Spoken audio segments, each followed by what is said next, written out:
ঠিকই বলছিস ভাই। ওই চাঁদা ভাই কথাটা দুবার আসছে কেন? আমি তো পাগল হয়ে যাবো। কি বলছিস?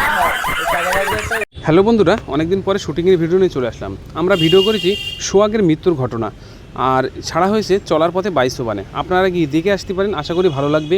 আর কিছু শুটিংয়ের ভিডিও এই চ্যানেলে দিলাম, ভালো লাগলে লাইক দেবে, শেয়ার করবে, কমেন্ট করে পাশে থাকবেন।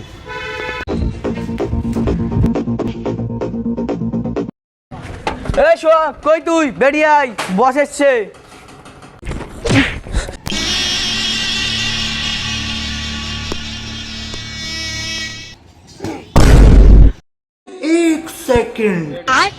তুই ঠিকই বলছিস ভাই। হাসছে কেন বাড়া? তুই ঠিকই বলেছিস ভাই, চাঁদাবাজরা যা শুরু করেছে আর হাট উঠবে না বলে একবারে উঠবে। তুই ঠিকই বলেছিস ভাই, চাঁদাবাজরা যা শুরু করেছে ওদের একটা উচিত শিক্ষা দেওয়ার দরকার। তুই ঠিকই বলছিস ভাই। ওই চাঁদাবাজরা আলাদা তো আল্লাহর আসছে কেন? আল্লাহর আসবে না। চাঁদাবাজরা, হ্যাঁ চাঁদাবাজরা, চাঁদাবাজরা। ভাই তুই বল বল, তুই ঠিকই তুই বলেছিস। ঠিকই বলছিস ভাই। ওই চাঁদাবাজরা যা শুরু করেছে ওদের একটু উচিত শিক্ষা দেওয়ার দরকার। আমার ভুল হচ্ছে। তুই কি বলে বল? আল্লাহ তুই বল কি বল? আমার ভুল হচ্ছে, ক্ষমা করে দেন। তুই ভাই ঠিকই বলছিস ভাই। ওই চাঁদা ভাই কথাটা দুবার আসছে কেন? আমি তো পাগল হয়ে যাবো। কি বলছিস? তুই ঠিকই বলছিস ভাই।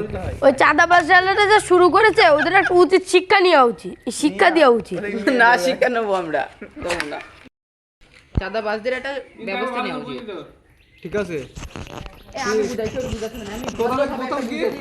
পূজা শুরু করেছে ভাই, এটা বলবো তো? আমি বলছি সোজা, ঠিকই বলেছিস ভাই। তুই ঠিকই বলেছে ভাই, চাঁদাবাজদের একটা উচিত শিক্ষা দেওয়ার দরকার। এই তো তুই ঠিকই বলছিস আমি ভাই। বলছি শোন, তুই ঠিকই বলেছিস ভাই। চাঁদাবাজরা যা শুরু করেছে এ মেনে নেওয়া যায় না। ওদের একটা উচিত ব্যবস্থা করা, ওদের একটা ব্যবস্থা করা উচিত। চুপ চুপ চুপ।